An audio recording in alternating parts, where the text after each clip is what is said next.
Hello, as always, I am Cosmic, and today I'm going to be finally giving my first impressions to the Eternal Crusade Alpha. Warhammer 40,000 The Eternal Crusade is a massive multiplayer online shooter set in Games Workshop's Warhammer 40k universe. It's currently in development by Behaviour Interactive. Now, Behaviour Interactive themselves used to be known as A2M, which stood for Artificial Mind and Movement. They have produced a ton of movie and TV shovelware over the years, which never really boded well in the eyes of many. However, in recent years, they have a hand in developing several games including Wolfenstein The New Order, Fallout 4 and Shadow of Mordor, all of which does add credibility to the company as a whole. Now, I covered the game when the project first started, however in the last 2 years many changes have been made. Various marketing and technology partners have came and went, each with promises of great things but in the end actually delivering very little. The majority of the senior staff on the team, including the likes of Miguel Caron, Patrick Balthazar and Stephen Lumpkin, all left, which is very odd for a project like this. Usually senior roles stay the course. Now, I have my own opinions and theories on certain events that took place, particularly the departure of Miguel, who was at the time very well embraced by the community, and I think there was more to it than just a corporate reshuffle, which was the official reason given. In the end, the head role of the project went now to Nathan Richardson, formerly of CCP, who came in and gave the pre-purchasing founders of the game the grim dark truth about where the project was at, where it could viably go, and what to expect in the first few years from that point on. Needless to say, I did not envy his job. The project went from people talking about 1,000-player battles, persistent universes on a single server, and more, to here's a 16 versus 16 domination matched in closed alpha, and there's no actual MMO components in sight due to the fact that everything that was promised simply cannot be done with the budget and technology they currently have. Needless to say, I did not envy that man. Eternal Crusade now has arrived on Steam's Early Access program. Now, when the closed alpha first started, I wanted to wait for a time before producing a first impressions video, as the state of the alpha was pretty damn awful. Performance-wise, the frequent frame rate drops alone made the combat a visual mess, to the point that I played around 3 hours of it and shelved it until a major patch hit, because it was borderline unplayable at points. Now that a few major patches have come into the game, which has not only included an array of performance and bug fixes, but also a huge visual improvement, as well as the introduction of new classes and new weaponry, I felt that the time was right to revisit the game and give my first impressions on its current state and possible potential. So for those who are unaware, at its core, Eternal Crusade is a third-person shooter that incorporates both ranged and melee combat. The game aims to essentially be a Warhammer 40k PlanetSide 2, no matter how people dress it up. At its core, the MMO design emulates the territorial conquest mechanics of PlanetSide, so the comparison is warranted. Currently, the game has only a few playable maps for the 16 versus 16 point capture matches. Only 2 of the 4 launch factions are currently playable, one being the Space Marines and the other being the Chaos Space Marines. Each faction has several classes available, including fan favourites such as the Assault Marine, Apothecary and Devastator.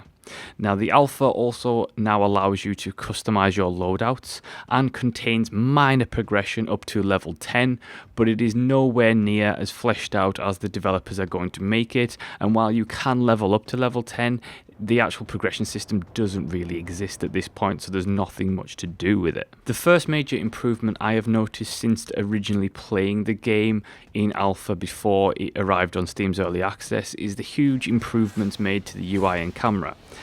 While these are huge improvements, they're also small changes, and they make the screen less noisy. The camera has slightly changed for each class, which is much improved for the melee focused classes like the Assault Marine, as now for them the camera has been pulled back, allowing you for a greater field of view, which is very helpful. The overall movement of the melee classes is also a huge improvement. The Space Marines still feel really weighted, but the melee classes are slightly nimbler than the load-heavy Devastators. I myself am hugely looking forward to the introduction of the Eldar, which is the race I will be playing at launch, and it will be interesting to see their movement speed compared to the weighted Space Marines. I hope that the developers really change the Eldar and the Orcs to make them feel really unique compared to the Space Marines. I don't want an Eldar that feels clunky. After all, the Eldar are fast, they're light, they're nimble, and I hope that their design in the game and the mechanics that surround each of their classes really tailor the traits of that specific race. Now, when it comes to the Alpha, there's not much to talk about other than the combat. After all, the actual idea of the Alpha in the first place was to get the combat right before they introduce any MMO components. Now, Eternal Crusade's combat currently is fairly solid when it comes to the range side of things. The controls work really well. I prefer mouse and keyboard over gamepad. I think that the lock-on system that they have with the gamepad works okay. I don't particularly like it, but I think ultimately when it comes down to it, and when you're playing on PC, you want to use a mouse and keyboard, and the control system for that is fantastic. So there's no real problems there.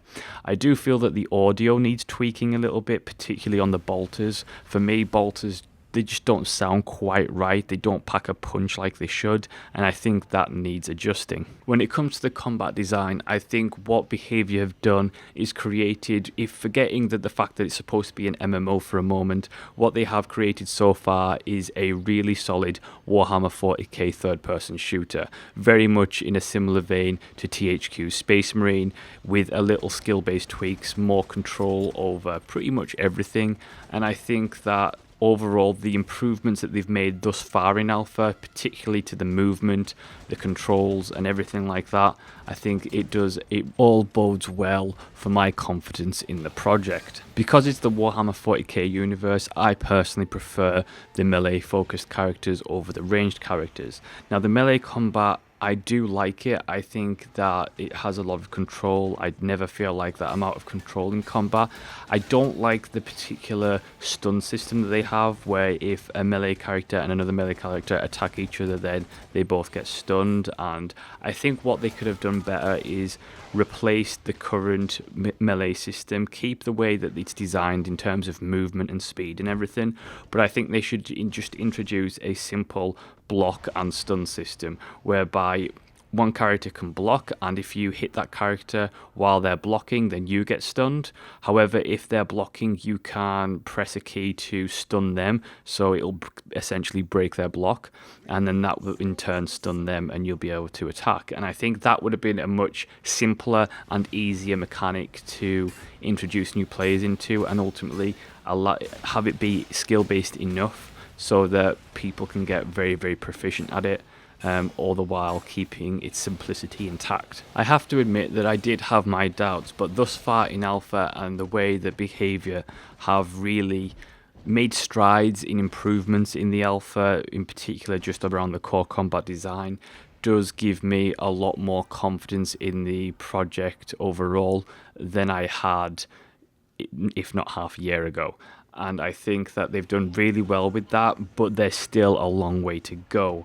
It will be very interesting to see what happens with the introduction of the PvE elements, such as the Tyranids, how they come about and how that's incorporated.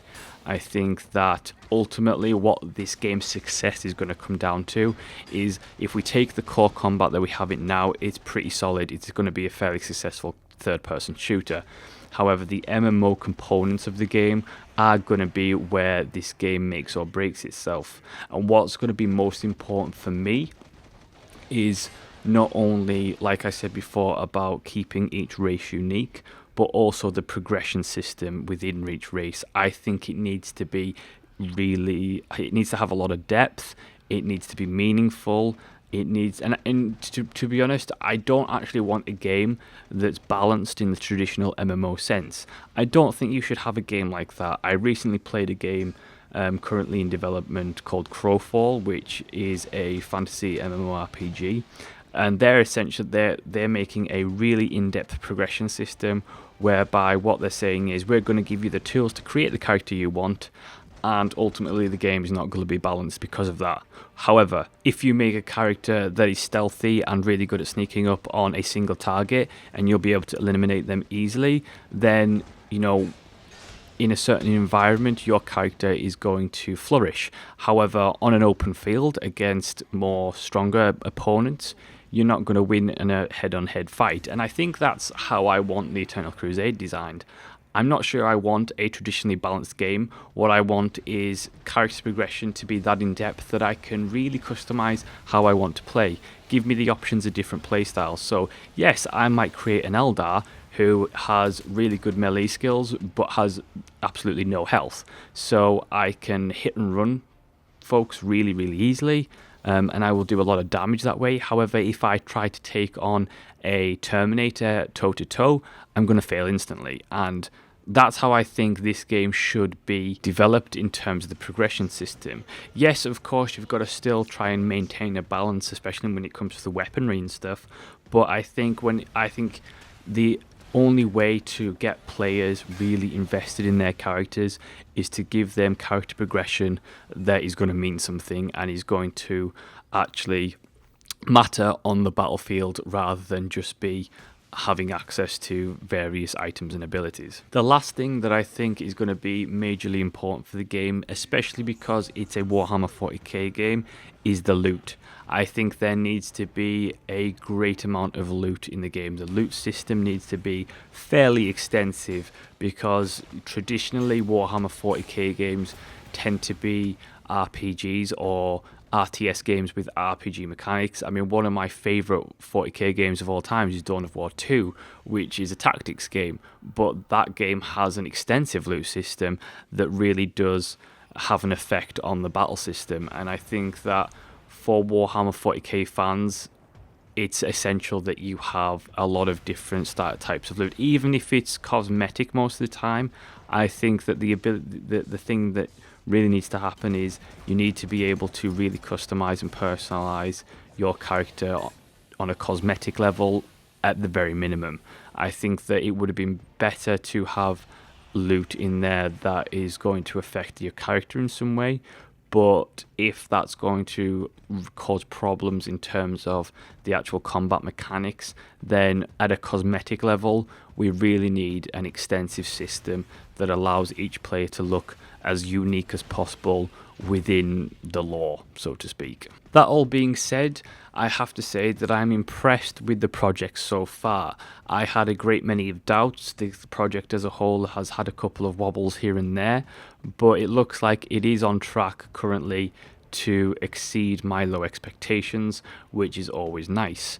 That's my first impressions of the Eternal Crusade thus far. Thank you so much for watching and listening. Do like, subscribe, and leave a comment to let me know your thoughts on Eternal Crusade, and I will see you next time.